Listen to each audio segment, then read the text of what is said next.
भक्ति का सुरमा मैं आंखों में लगाऊंगी, ये भक्ति का सुरमा मैं आंखों में लगाऊंगी। दुनिया से नाता तोड़ उनकी हो जाऊंगी, ये दुनिया से नाता तोड़ उनकी हो जाऊंगी। दुनिया से नाता तोड़ उनकी हो जाऊंगी, ये दुनिया से नाता तोड़ उनकी हो जाऊंगी।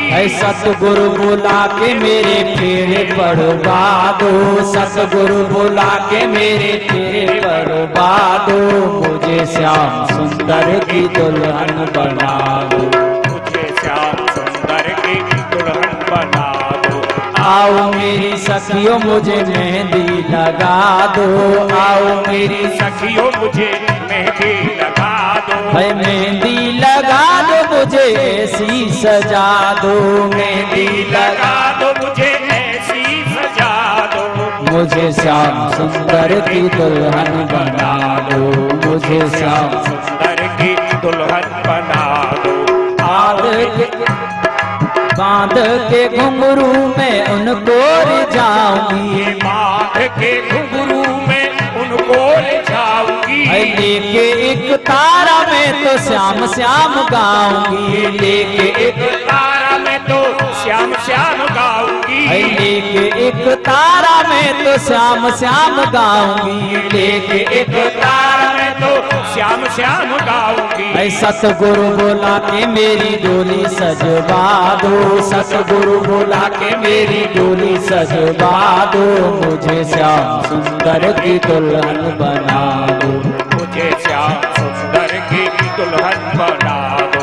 आओ मेरी सखियों मुझे मेहंदी लगा दो, आओ मेरी सखियों मुझे मेहंदी लगा दो, मेहंदी लगा दो मुझे ऐसी सजा दो, मेहंदी लगा दो मुझे ऐसी सजा दो, मेहंदी लगा दो मुझे ऐसी सजा दो।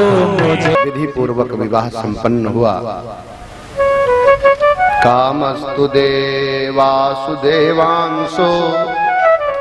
दग्धा प्रागरुदमन्युना देहोपपत्ते भूयस्तमेव प्रत्यपद्यत। कामदेव भगवान वासुदेव का अंश कहा जाता है। ये चित्त का में उत्पन्न होने वाला है, चित्त के अधिष्ठाता वासुदेव। यही सृष्टि का हेतु भी कहा गया है। कामदेव पूर्व जन्म में रुद्र के कोप से भस्म हुए थे, देह प्राप्ति के लिए रुक्मिणी के गर्भ से उत्पन्न हो भगवान के पुत्र हुए। इनका नाम प्रद्युम्न हुआ। खष्टे ही जात मात्रम तू प्रद्युम्नं सूतिका गृहा ममैष हन्ते मुने हतवान काल संबर। वहां समुद्र में भगवान की इच्छा से प्रद्युम्न को एक बलवान मत्स्य निकल गया। मल्लाहों ने जाल डालकर अन्य मत्स्यों के साथ उस विशाल मत्स्य को भी पकड़ा, उसे ले जाकर के संबरासुर को भेंट किया। रसोई में पाकशाला में ले जाकर के उस मत्स्य को छुरी से चीरा तो उसके उदर से एक सुंदर बालक निकला। उन्होंने उसे पाकशाला की अध्यक्षा को दे दिया। मायावती उसे देख करके चकित रह गई। नारद जी ने पूर्व वृत्तांत बताकर उससे कहा, ये तुम्हारे पूर्व जन्म के पति हैं और उस प्रद्युम्न के रूप में प्रकट हुए। भगवान को मिथ्या कलंक लगा, उस कलंक के मार्जन के लिए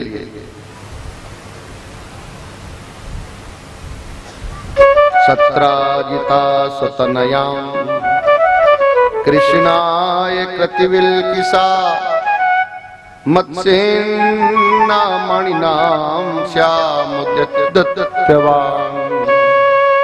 सत्राजित ने भगवान श्री कृष्ण का एक अपराध किया। भगवान भास्कर से इसको स्मंतक नाम की मणि प्राप्त हुई। एक दिन वो मणि धारण करके द्वारिकाधीश के पास आया। द्वारिका वासियों ने कहा, आपको भगवान सूर्य मिलने आ रहा है। भगवान द्वारिकाधीश ने कहा, सूर्य नहीं, सत्राजित हैं। स्मंतक मणि धारण करने के कारण वो सूर्य जैसे प्रतीत हो रहे। द्वारिकाधीश भगवान ने वो मणि महाराज उग्रसेन को भेंट देने को कहा, क्योंकि कंस के द्वारा राजधानी का सारा कोष नष्ट हो चुका। राजधानी समृद्ध हो जाएगी क्योंकि 8 भार सोना देती है, किंतु सत्राजित ने वो मणि महाराज उग्रसेन के लिए भेंट नहीं की। एक दिन सत्राजित का भाई प्रसेनजित उस मणि को गले में धारण करके शिकार खेलने के लिए गया। रास्ते में घोड़े सहित प्रसेनजित को एक सिंह ने मार दिया। सिंहा प्रसेन मौधीत सिंहो जाम्बता हता। घोड़े सहित प्रसेन को सिंह ने मार दिया और उस सिंह को रीछ ने मार दिया। इधर सत्राजित ने ये अपवाद फैला दिया कि द्वारिकाधीश ने मेरे से मणि मांगी थी, हमने उनको मणि नहीं दी। हमारा भाई मणि धारण किए था, वो अरण्य में गया शिकार खेलने के लिए, रास्ते में कृष्ण ने उसकी हत्या करवा दी।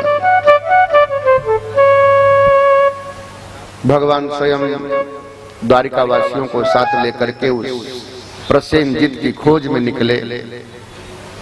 ढूंढने पर चिन्ह को देखा कि घोड़ा सहित प्रसेन को तो सिंह ने मारा है। वहां चिन्ह देखे तो जामवंत वृक्ष के चरण चिन्ह थे। उन चिन्हों को देख करके गुफा में गए। उस गुफा में जामवंत की पुत्री जाम्बवती उस मणि से खेल रही थी। जैसे ही भगवान का पहुंचना हुई, वो चिल्लाई। धात्री ने जोर से आवाज दी, कौन आया? वृक्षराज समझ ही नहीं पाए और भगवान से भिड़ गए। धात्री चुक्रोश भीतवता। जाम्बवान शब्द सुनते ही क्रोध में भर गया और बहुत दौड़ कर आया और साधारण पुरुष समझ करके अपने स्वामी से ही भिड़ गए। 27 दिन तक युद्ध चलता रहा। जब शरीर शिथिल हुआ तब उसे याद आया कि मैंने त्रेता में भगवान से प्रार्थना की थी कि युद्ध तो संपूर्ण हो गया और मेरे बल मुझे तो अवसर ही न मिला। भगवान ने कहा था, चलो हम तुम्हारे इस मनोरथ को पूरा करेंगे। और जब इस ज्ञात हुआ कि भगवान हमारे स्वामी ही त्रेता के राम ही भगवान कृष्ण के ये स्वरूप, तब प्रायश्चित किया और प्रायश्चित के रूप में अपनी पुत्री जाम्बवती भगवान को समर्पित की। उसी प्रकार सत्यभामा को सत्याजित ने अपने प्रायश्चित के मार्जन के लिए सौंपा।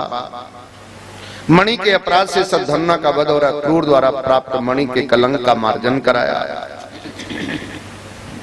भगवान श्री कृष्ण का कालिंद्री आदि 5 कन्याओं से विवाह हुआ। भौमासुर की जेल में 16,100 कन्याएं कैद थीं।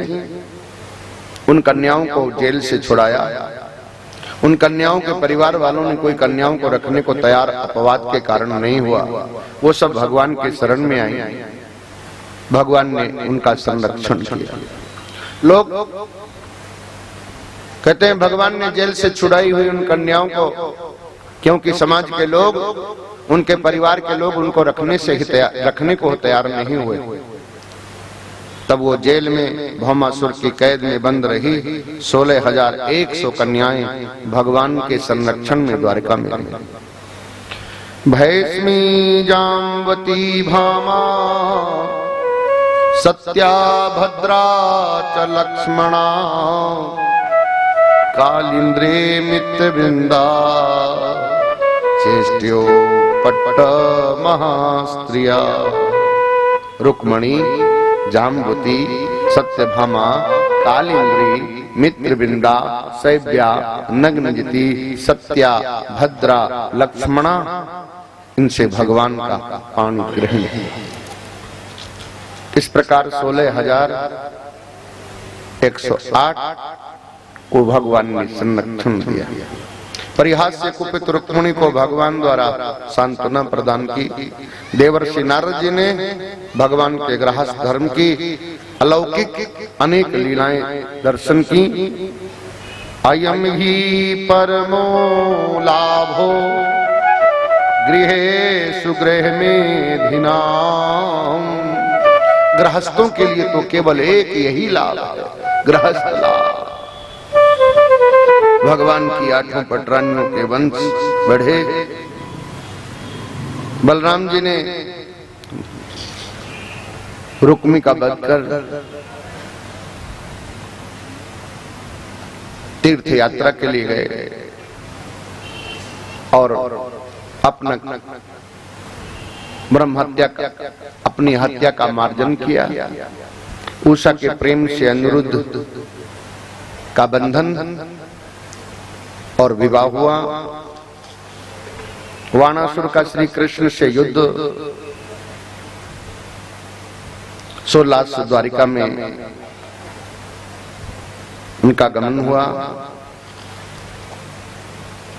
ब्राह्मण के धन ग्रहण करने पर राजा नग को गिरगिट की योनि प्राप्त हुई। फिर पुनः उस शरीर से उनका उद्धार हुआ। सुखदेव जी कहते हैं, राजन, एक दो पवनम राजन जगमोदुरो कुमार का विहतम सांब प्रद्युम चारो भानु गदादया। एक समय यदुवंशी राजकुमार सांब प्रद्युम्न आदि क्रीड़ा करने की इच्छा से उपवन में गए। वहां चिरकाल से तक खेलते खेलते उन्हें प्यास लगी। वो जल का अन्वेषण करते हुए देवाते कुएं में पहुंचे। उस कूप में जल तो था नहीं। वहां पड़ा हुआ एक पर्वताकार गिरगिट देखा।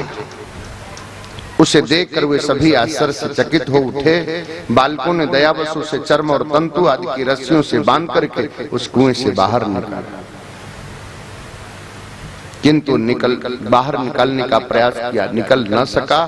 तब बालकों ने कुतूहलवश ये समाचार भगवान से जाकर के कहा। भगवान ने वहां आते ही बाएं हाथ से पकड़कर उसके निकाला। वो गिरगिट उत्तम श्लोक भगवान के स्पर्श से तुरंत निकृष्ट योनि से मुक्त हो गए। सा उत्तम श्लोक कराभिमृष्टो विहाय सद्या कुकला स्वरूपम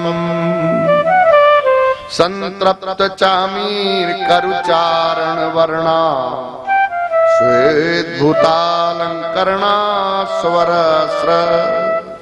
और वो दिव्य रूप में प्रकट हो गया। उसका शरीर स्वर्ण के समान चमक रहा था। वो दिव्य आभूषण, वस्त्र और माला धारण किए। भगवान ने अन्य लोगों की जानकारी के लिए उससे अनजान की तरह पूछा, महाभाग, सुंदर रूप वाले तुम कौन हो? किस कर्म से तुम्हें ये निंदित योनि प्राप्त हुई है? तुम तो कोई उत्तम देवता मालूम पड़ते हो। ये उचित समझो तो हमें भी इसका कारण बताओ। भगवान के इस प्रकार पूछने पर उस दिव्य पुरुष ने भगवान को प्रणाम करके कहा, भगवान, मैं इक्ष्वाक कुल का पुत्र, दानियों में विख्यात राजा नृग। दानियों की गणना होने पर मेरा नाम आपके कानों तक तो पहुंचा ही होगा। यद्यपि आप सब जानते हैं, फिर भी आपको आपकी आज्ञा का पालन कर अपनी दुर्गति का कारण बताता हूं। यावत्यासिकता भूमे, बालू, पृथ्वी में बालू के जितने कण हैं, भूयोवत्यो दिवितारका, आकाश में जितने ताराएं हैं, यावत्तो वर्षधारास्य, और पृथ्वी पर वर्षा की जितनी बूंदें गिरती हैं, तावदरी ददाम स्म गाम, मैंने उतनी गायें दान की, ऐथा यथा सुन। लेकिन फिर भी मैंने एक गाय ब्राह्मण को दान की, वो वापस गाय आ गई और मैंने उसे दोबारा दान कर दिया। जो तिलक चंदन से अलंकृत है, सुन मस्तक नहीं, गुण संतोष और शील स्वभाव संपन्न है, अर्थ भाव से जिनके कुटुंब को क्लेश है, ऐसे सद्गृहस्थ सत्य जिनका व्रत है, मैं उन्हें प्रणाम करता हूं। बलराम जी का गोकुल में बिहार और मद आवेश में क्रीडार्थ यमुना का आकर्षण किया।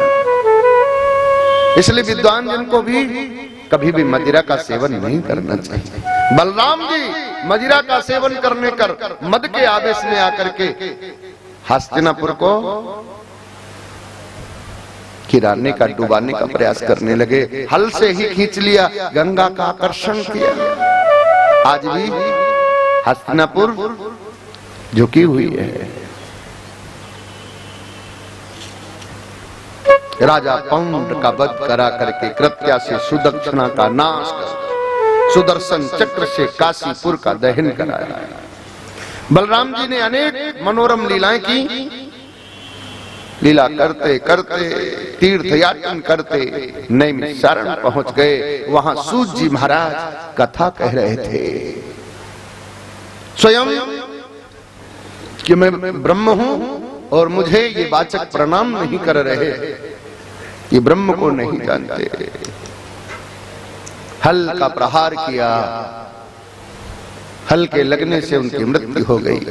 ऋषियों ने हाहाकार किया, जिससे सूत नाम से पुनः उनका प्राण प्रतिष्ठित किया और वो सूत जी कह रहे। इस हत्या के प्रायश्चित के लिए बलराम जी हत्या हरण गए। सांब के बंधन से बलराम जी हस्तिनापुर का आकर्षण किया।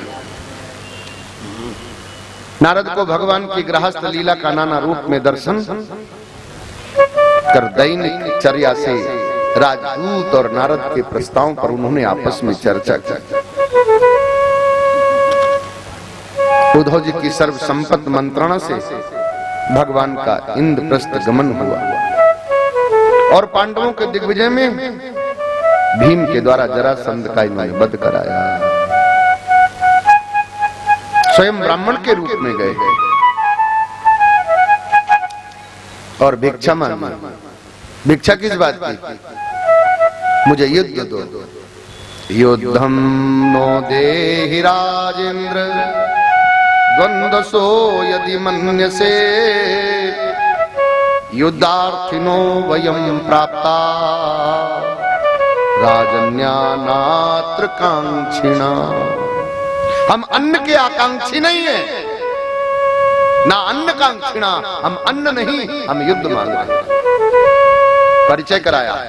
असौ ब्रकोदरो ये भीम है, पार्थस्य भ्रातर्जुनो वयम् अनमोयो मातुर्लेयम् मां कृष्णा जानीयते रिपुम्। ये अर्जुन और मैं इनका मातुले कृष्ण हूं, जो तुम्हारा शत्रु हूं। भीम नमोयो मातुर्लेयम् मां कृष्णा जानीयते रिपुम्। ये अर्जुन और मैं इनका मातुले कृष्ण हूं, जो तुम्हारा शत्रु हूं। भीम से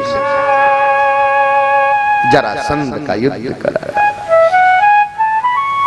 द्वंद्व युद्ध में इशारा किया, भीम थक गया, एक तिनका लिया, उस तिनके को चीरा, लेकिन जैसे ही फेंका वो दोनों जुड़ गए। पुनः भगवान ने इशारा किया, तिनका लिया और उस तिनको को चीर कर दोनों खंड को बिलग बिलग फेंका।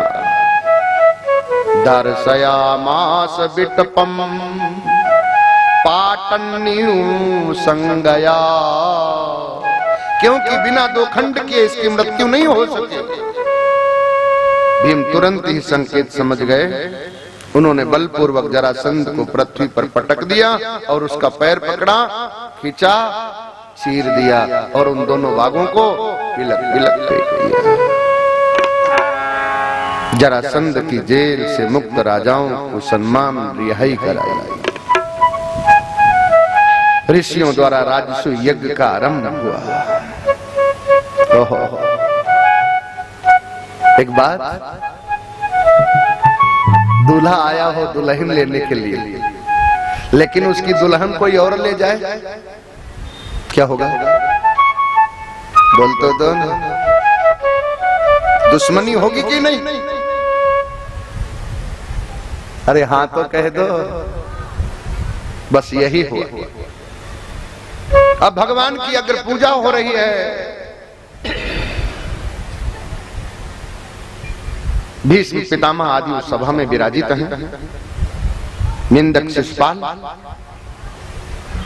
भगवान को गालियां देने लगा। भगवान ने बहुत समझाया, कहा 100 गाली तक क्षमा है, किंतु 100 गाली के आगे भी अगर एक गाली दी तो समझ में। कस्मात् कृष्णाय महते दीयतां परमार्हणाम् एवं चेत् सर्वभूतानां आत्मानं चारणं भवे। यज्ञ पूजा के योग्य तो भगवान ही है, इनकी पहली पूजा होनी चाहिए। जैसे कि पूजा हुई, इत्थं निशम दम घोषुता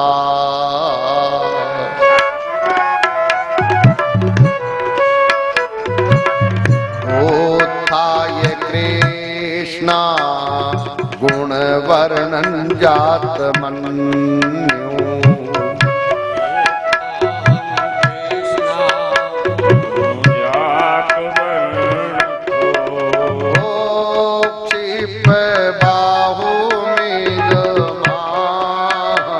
सदस्य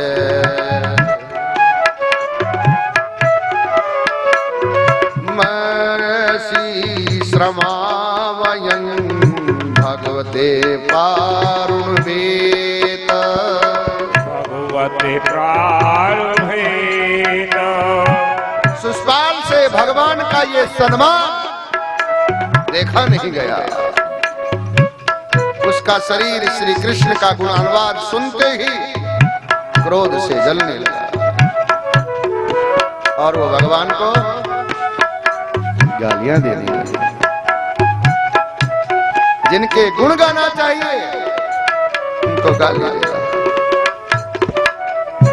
वाणी पहला कर्म इंद्रिय, इसलिए कर्म मत बिगड़ने देना। कर्मेंद्रियों में पहला कर्म इंद्रिय वाणी है, इसलिए कर्म का फल तत्काल उसको भोगने को मिल गया। स्ववैरे गुणीना सपर्या कथम मर्हति, सपर्या कथम मर्हति। कौए को यज्ञ का प्रोडोस मिला। बहुत कुछ अनर्गल बोला। हे राजन, सनकादिक ऋषियों के श्राप से भगवान के पार्षद जय विजय ही दैत्य योनि में अवतीर्ण हुए। ये 3 जन्म में श्राप से मुक्त हो पुनः पार्षद भाव को प्राप्त होगा।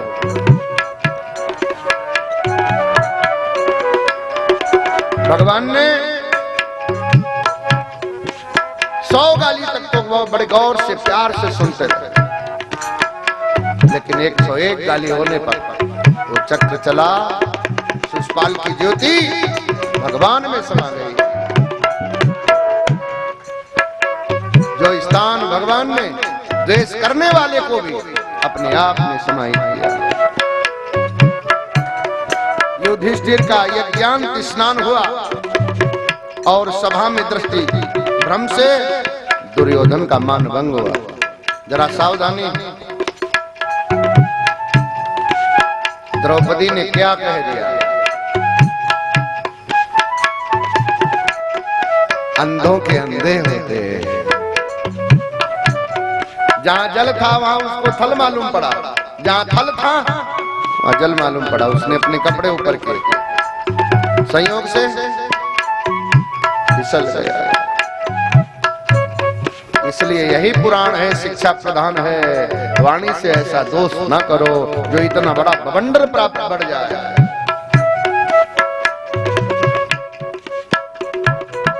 शिशुपाल के सखा साल को यादों से महायुद्ध हुआ। श्री कृष्ण द्वारा महामावई सावर का वध किया। भगवान द्वारा दंतवक्त और विदुरथ का वध कर बलराम द्वारा सूर्य जी का वध का प्रायश्चित कराया। और ब्रह्म हत्या के निवारणार्थ प्रायश्चित के रूप में बलराम जी तीर्थ यात्रा गए। केदारम राम सेतम, केदारम राम सेतम, दृष्ट्वा भारत संहिताम्, दृष्ट्वा भारत संहिता। केदार और रामेश्वर का दर्शन कर महाभारत का श्रवण और गायत्री मंत्र का जप करके ब्रह्म हत्या का नाश किया। राजा परीक्षित ने कहा, भगवान अनंत शक्तिशाली भगवान श्री कृष्ण के मैं और चरित्र सुनना चाहता था, मेरी तृप्ति नहीं हो रही है। संसार में कौन ऐसा पुरुष विवेकी होगा जो भगवान की मंगलमयी कथा का कानों से सुनना न चाहता। सावाकया तस्य गुणान् गृणीते,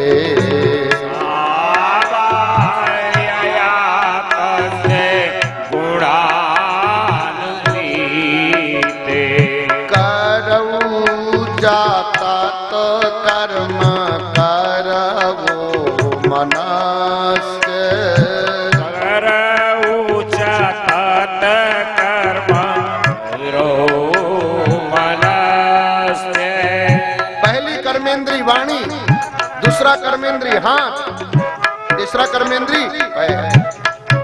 वाणी से भगवान के गुणानुवाद करना चाहिए, हाथों से सत्कर्म और भगवान के कीर्तन ताली बजाकर, पैरों से पादो हरि क्षेत्र पादानु सर्पणे, पैरों से परिक्रमा करे।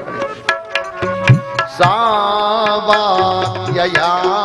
तस्य गुणा गृणीते, सावाकया तस्य गुणा गृणीते। महापुरुषों के पावन स्मरण में ये अनुष्ठान है। बाबा सेवा राम साहेब, बाबा हरि राम साहेब, बाबा गंगा राम साहेब। वाणी का मुख्य कार्य है गुणानुवाद करना। आज भी हरि सेवा धाम जिन महापुरुषों की वो तपस्थली है, वाणी का पहला कार्य ही है गुणानुवाद करना। तस्य गुणान गृणीते, करौ च तत्कर्म करौ मनस्य, और हाथों से सेवा। और इसलिए वाणी से गुणानुवाद, हाथों से कीर्तन करते हुए भगवान की ताली। स्मरे वसंतम स्थिर जंग में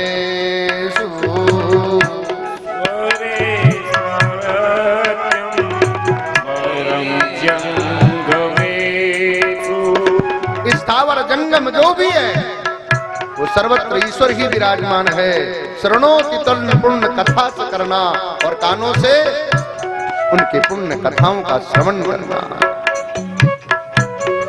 इसलिए भगवान का एक मित्र है जिसने भगवान को अक्षत समर्पित करके अच्युत की वो संपदा प्राप्त कर ली। कितना? 2 मुट्ठी अक्षत बोलता था ना, और अपार अक्षय संपदा प्राप्त की है। ऐसा वो विप्र भगवान का मित्र है, वही जो बचपन में भगवान के साथ संस्कारित शिक्षा पाई।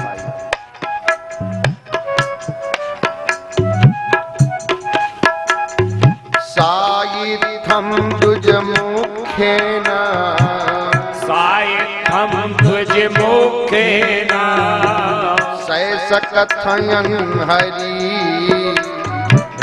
सैष कथनं हरि सर्वभूत मनो अभिज्ञा सर्वभूत मनो अभिज्ञा स्म मां उवाच तम् स्म मां उवाच तम्। प्राणी मात्र की निवृत्ति जानने वाले भगवान अपने अभिन्न मित्र से प्रेमालाप करते हैं। आगे हमें और प्रसंग की चर्चा करनी है। आप सब लोग जानते हैं, यद्यपि पुराण में तो केवल विप्र नाम कह करके कहा,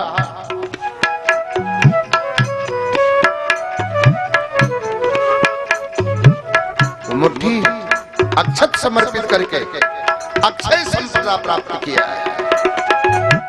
भगवान की अपार प्रीति है, इसलिए भगवान को अच्युत को अक्षत समर्पित करो। बोलता दो ना अक्षत, इसलिए अक्षत बोलते। परमात्मा अच्युत है, जो च्युत नहीं होते, अर्थात जीव को पतित नहीं होने देते। इसलिए भगवान का एक नाम अच्युत है। अच्युत अक्षत ग्रहण करके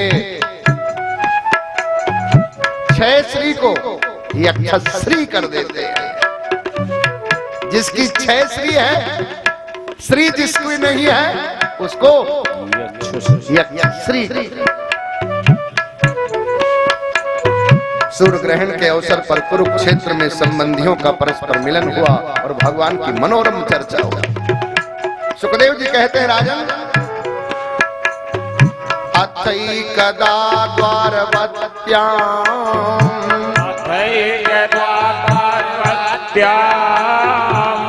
वसतो राम कृष्णयो राम कृष्णयो सूर्योपरागा सुमहानासी सूर्योपरागा सुमहानासी कल्पक्षये यथा कल्पक्षये यथा। कुरुक्षेत्र में खग्रास सूर्य ग्रहण पड़ने पर भगवान कुरुक्षेत्र तीर्थ में जाकर के स्नान करते हैं और संसार को शिक्षा देते हैं। सूर्य पर ग्रहण पड़ता है, चंद्रमा पर ग्रहण पड़ता है, बोलता दो ना। तो सूर्य के उस बाधा को दूर करने के लिए ऐसे क्षण में दान किया जाता है, पुण्य सत्कर्म किया जाता है। आप लोगों को ग्रहण पड़ा है, नहीं पड़ा? कौन सा? और अभी इस महीने में तो 2 पास में ही चंद्र ग्रहण सूर्य ग्रहण दोनों पड़ गए। आप लोगों को भी एक ग्रहण लगा हुआ है। ये संत, ये महापुरुष उन ग्रहण से बच गए। पाणी ग्रहण बोल तो दो ना। कौन सा ग्रहण? पाणी ग्रहण। अब बोलो ना, आपको ये ग्रहण लग गया, प्रायश्चित करो इस ग्रहण। भगवान कुरुक्षेत्र में तीर्थ की महिमा का श्रवण करा। सुखदेव जी कहते हैं, राजा श्री कृष्ण की पत्नियों द्वारा द्रौपदी से अपने अपने विवाह की समुद्र घटनाओं का उन्होंने याद दिलाया। वसुदेव के यज्ञों महोत्सव में बंधुवादनों का बांधवजनों का आगमन हुआ और वहां अभिवादन किया। नमो व सर्वदेवेभ्यः, नमो व सर्वदेवेभ्यः, ऋषयासि तुमर्हथ, ऋषयासि तुमर्हथ, कर्मणा कर्म निराहार, कर्मणा कर्म निराहार, यथा स्यान्न अच्युताम्, यथा स्यान्न अच्युताम्। हे महर्षि वृंद, आपसे समस्त देवता आप में निवास करते हैं, आप सभी सर्वदेव में हैं, हम आपको प्रणाम करते हैं। भगवान श्री कृष्ण द्वारा वसुदेव को आत्म संबंधी ज्ञान का उपदेश किया। देवकी ने ऐसे क्षण पर याद दिलाया कि तेरे 6 भाई को कंस ने मार दिया था, उन 6 को ला करके दिया। स्मरोद गीता परिसंगा, स्मरोद गीता परिसंगा, पतंग छोत्र भृत घृणी, पतंग छोत्र भृत घृणी। स्मरोद गीत, परिसंग, प्रतंग, धुतभृत और घृणी। खड्ग में मत प्रसादेन, खड्ग में मत प्रसादेन, पुनर्यास्यन्ति सद्गतिम्, पुनर्यास्यन्ति सद्गतिम्। भगवान उनको ला करके दिए। देवकी के इन 6 पुत्र जो मारे गए थे, उन 6 पुत्रों को कृष्ण ने ला करके दिया। अर्जुन द्वारा सुभद्रा का हरण और बहुलास और श्रुतदेव पर भगवान ने कृपा की। श्रुतियों द्वारा परब्रह्म परमात्मा की स्तुति की। जय जय जामजित दोस्त्र भी गुणा, त्वमसि यदात्मना समबद्ध। अब जब दोष साम अखिल सत्य विभाजक दे, आपकी जय हो, आपकी जय हो। श्रुतियां भगवान की स्तुति करती। वेद स्तुति के नाम से कहा गया, वेदों ने भगवान की स्तुति की थी। अग जगदोक्षाम अखिल सत्य बबोधकते, क्वचित जयात्मना चरतो निगम। वेद ही और भगवान स्वयं वेद स्वरूप हैं। वेद ब्रह्म स्वरूपम, ब्रह्म वेद स्वरूपम। और वही वेद भगवान की स्तुति करते।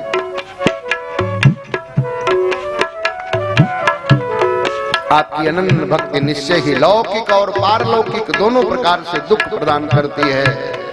ये निधि विधि निषेध का किंकर नहीं होता। विष्णु शिव के स्वभेद से वृक्ष पर कृपा कर।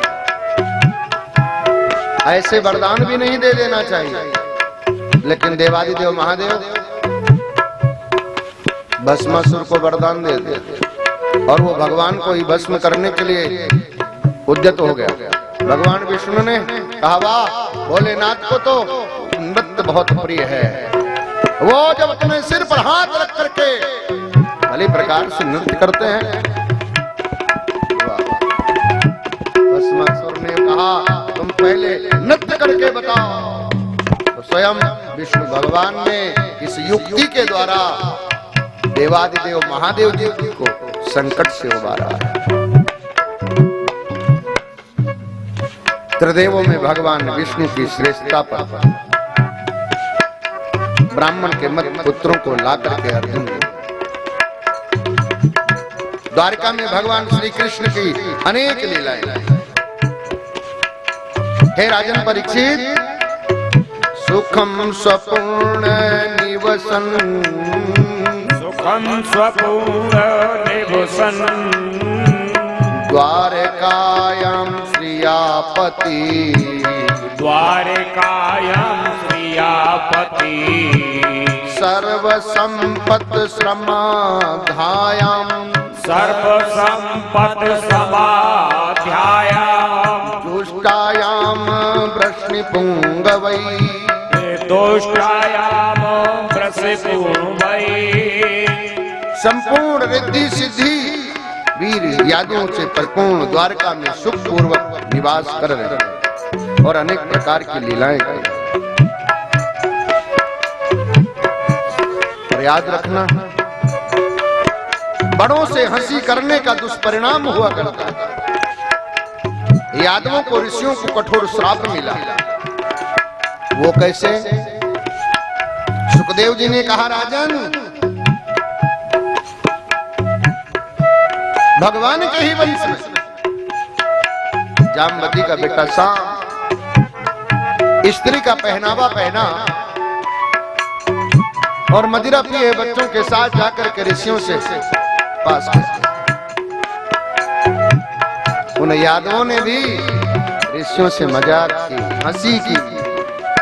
ये महिला गर्भवती है, ये जानपुत्र होगा या पुत्री, पर ये बड़ी शर्मीली है, बड़ी रजीली है, ये पूछ नहीं पा रही है, इसकी ओर से हम आपसे पूछ रहे हैं।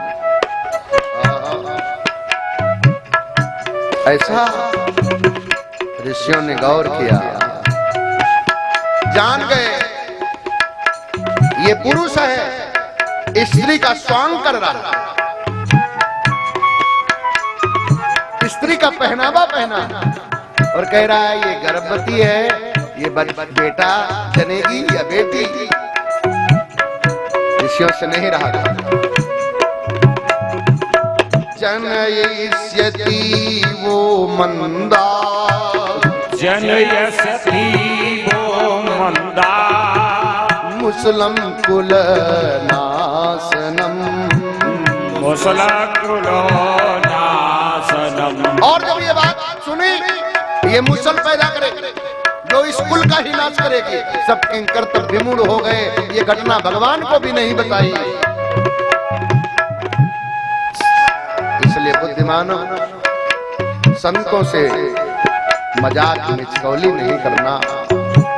संतन से ती मस खरी, संतन से ती मस खरी, कोलो डूबन कीरी, तो भाग्यवान आदर करें, हुज्जत करें पलीतो।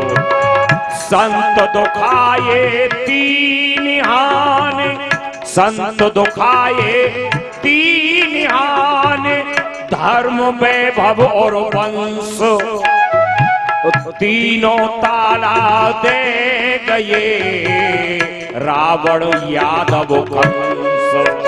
ये तीनों ताला दे गए रावण यादव कंस।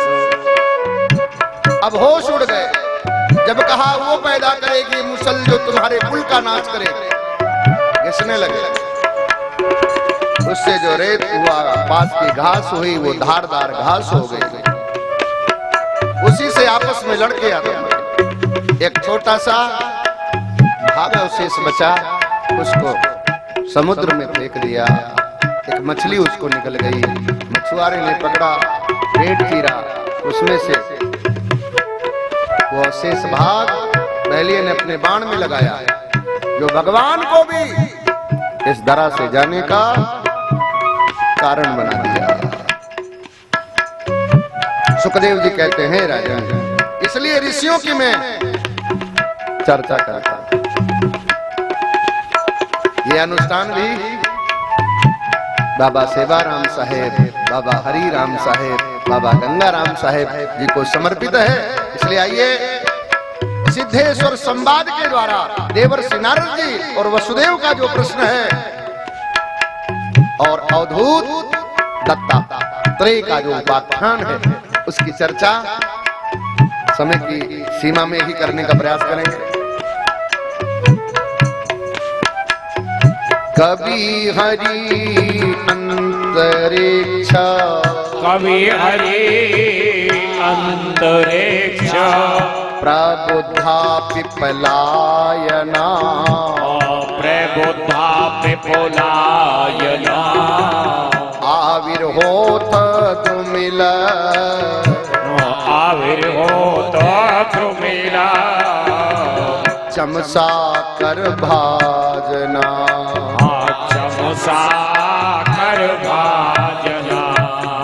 कवि हरि अंतरिक्ष, प्रबुद्ध पिपलायन, आविर्होत दुमिल, चमस कर भाजन।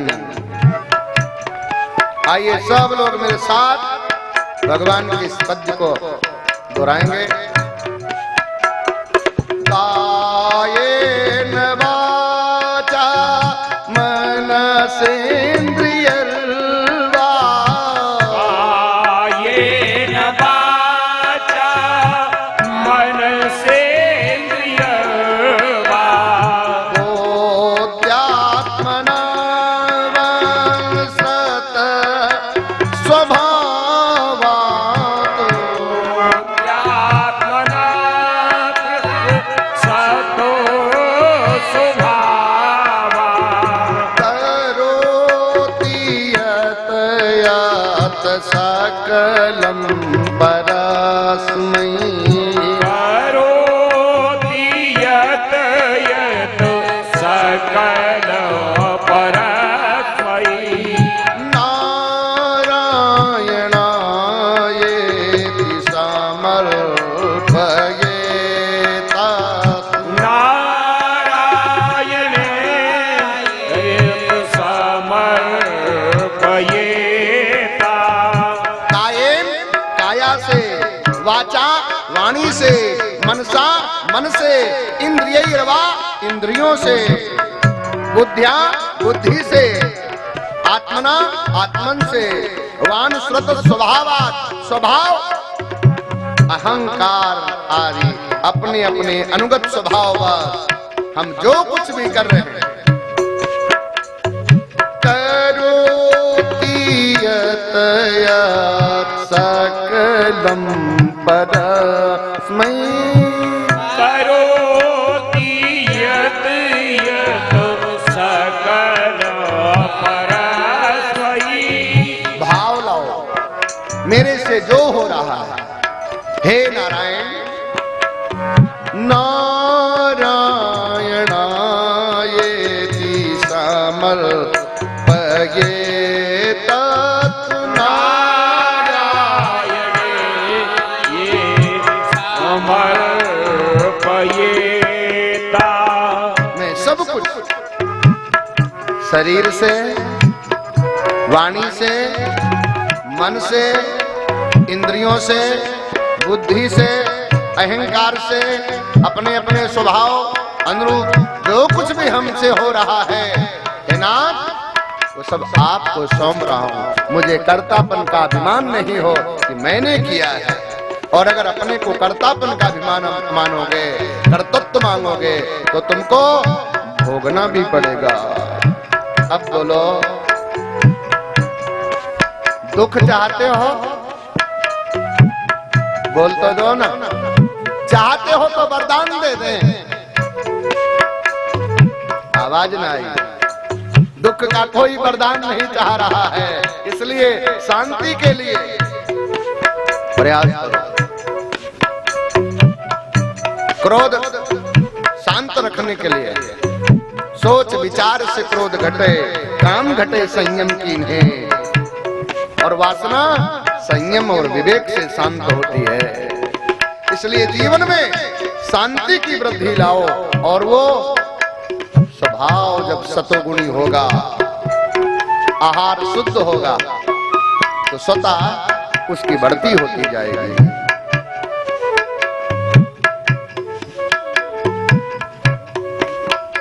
गुरुदेव की कृपा से भागवत धर्म को सीखता हुआ नारायण परायण भक्त उन धर्मों से उत्पन्न प्रेम लक्षणा भक्ति के द्वारा सुखपूर्वक माया को जीत लेता है।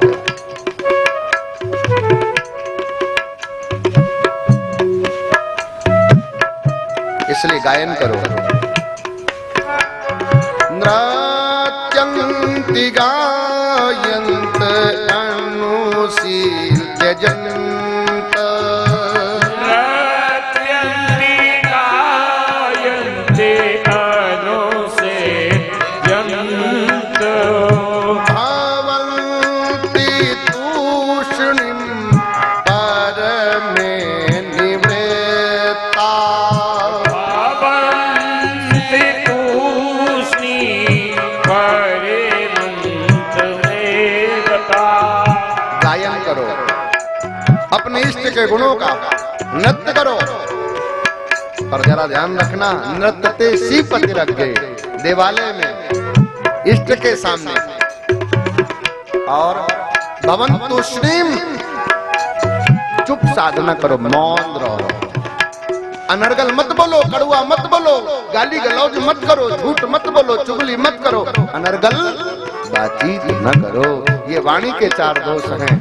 पारुष अनृतम चैव शून्यम चापि सर्वसा असंबद्ध प्रलापस्य वांग्मयम स्यात् चतुर्विधम। जरा गौर करना, शरीर से जो दोष करता है उसकी चर्चा हो गई थी। शरीर से दोष करने वाले का परिणाम क्या होता? हाँ, वो पत्थर और वृक्ष बनता है।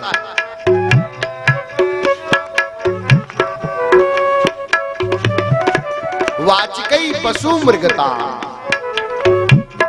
वाचिकै पशु मृगताम, वाणी से किए गए दोषों का परिणाम पशु पक्षी होता है। क्या बनोगे? पशु पक्षी।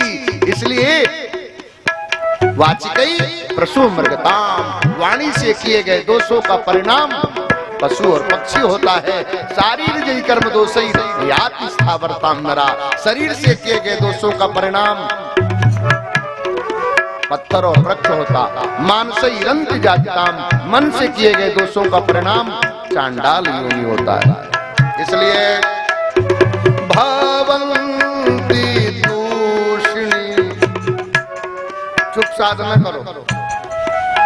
पर इतना चुप मत जो वेद की बात नहीं कह पाए, गुणानुवाद न कर पाए। इसलिए चुप मौन क्या रखो। इसलिए हमारे बहुत महापुरुष थोड़ा सा नित्य मौन रखते हैं, नियमित मौन रखते हैं। इसलिए तूष्णीम भवन तूष्णीम परमेव निवृत्ता, निवृत्ति के लिए चुप साधन करो। तो चुप साधन का मतलब सत्य मत बोलो, सत्य बोलो पर कड़ुआ मत बोलो, झूठ मत बोलो, चुगली मत करो, अनर्गल बातचीत मत करो। यही मौन है, सच्चा मौन। चुप रहना मौन नहीं है। बोल तो दो, यथार्थ बोलना और समय पर बोलना, और अनर्गल कड़ुआ झूठ चुगली कठोर ना बोलना ही मौन है। ये ज्ञानियों का मौन है।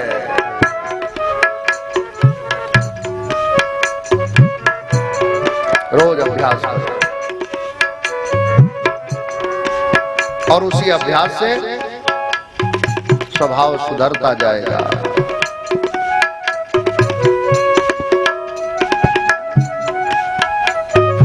जिससे मन प्रसन्न होता जाएगा।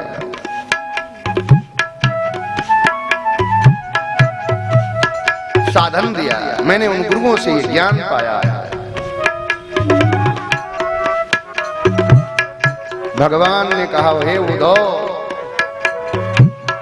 संसार में प्राय विवेकी पुरुष विषय वासनाएं और अपनी आत्मा स्वयं साधन द्वारा उद्धार करते हैं। हम आपको वही प्रसंग सुना रहे हैं।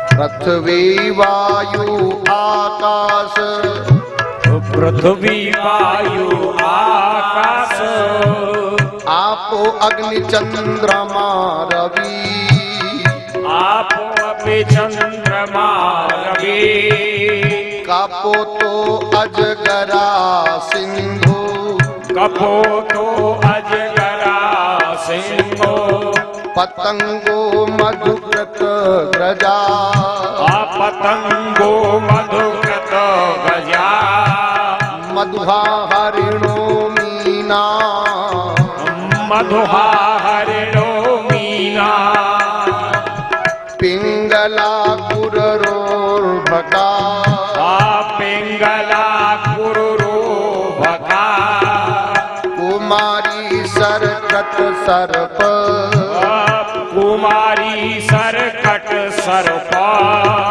पूर्णनाभि सुपेश कृत, पूर्णनाभि सुपेश कृत, पृथ्वी वायु आकाश जल अग्नि चंद्रमा सूर्य कबूतर समुद्र अजगर पतंगा भ्रमर मधुमक्खी हाथी मधुहर्ता हिरण मछली पिंगला वेश्या कुरर पक्षी बालक कुमारी कन्या सरकृत सर्प पूर्णनाभि मकड़ी और भृंगी, ये मेरे उपदेशक उपदेष्टा 24 गुरु हैं। मैंने इनसे जो सीखा है, पृथ्वी से पर्वत और वृक्ष रूप मैंने सहनशीलता और परोपकारिता, ये 2 बातें सीखी हैं। पृथ्वी का गुण क्षमा है। पृथ्वी पर लोग कितना उत्पात अत्याचार करते हैं, लेकिन ये पृथ्वी से मैंने सहनशीलता और परोपकारिता सीखी है, इसलिए पृथ्वी मेरी गुरु है। तो पृथ्वी में गुण क्या है? सहनशीलता और परोपकारिता। एक बीज देते हो, बोलो, अन्न का एक दाना सौंपते हो इस पृथ्वी को, और ये पृथ्वी एक दाने को अनंत दानों में तुम्हें सौंपो। तुम एक पेड़ लगाते हो, लेकिन ये कितने फल देंगे।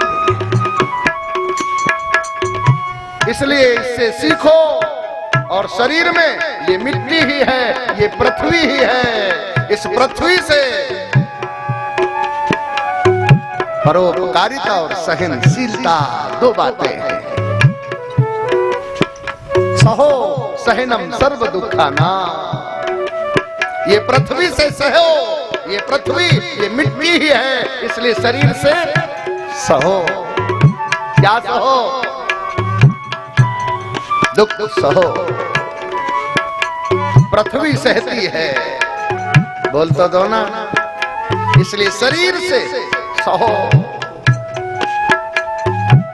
पृथ्वी परोपकार करती है, इसलिए शरीर से परोपकार करो। बोल तो दो ना, शरीर से परोपकार करो,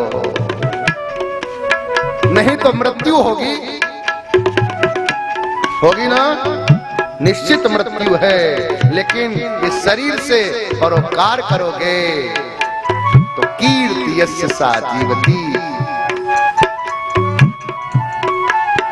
परोपकार से सम्मान बढ़ेगा, ज्ञान बढ़े नित्य चिंतन से, ज्ञान बढ़े नित्य चिंतन से, मान बढ़े परोपकार किए थे, मान बढ़े उपकार किए थे। उपकार करोगे सम्मान बढ़ेगा।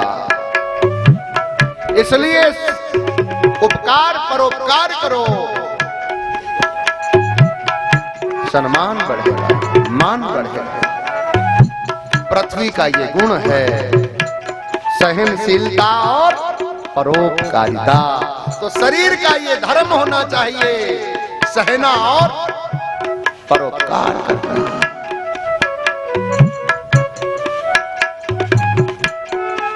दूसरा गुरु वायु है। बोलो बोलो। पृथ्वी के बाद वायु, हवा बहती है, कहीं गंध होती है, कहीं दुर्गंध होती है। दुर्गंध को लेकर के भी बहती है और सुगंध को लेकर के बहती है, लेकिन दोनों से बंधती नहीं है। हवा बहती तो है जहां सुगंध होती है, सुगंध को लेकर के, दुर्गंध होती है तो दुर्गंध को लेकर के, लेकिन दोनों में अपने आप में नहीं रखती। इसलिए वायु से प्राण रक्षार्थ आहार करना सीखो, इंद्रिय तृप्ति नहीं। वायु से निर्लिप्तता अर्थात सर्वत्र अनासक्ति सीखो। जैसे श्वास लेने की तो रुचि रखते हो, सुगंध की तो रुचि रखते हो, लेकिन अपान वायु की, गंदगी को कोई सूंघना नहीं चाहता। सुगंध के लिए श्वास भरता है और दुर्गंध के लिए नाक रोधता है। अच्छे कर्म करो, बुरे कर्मों से दूर रहो। वायु से ये गुण सीखो। हवा दोनों का संग नहीं करती, ना तो सुगंध का ही ना ही दुर्गंध का।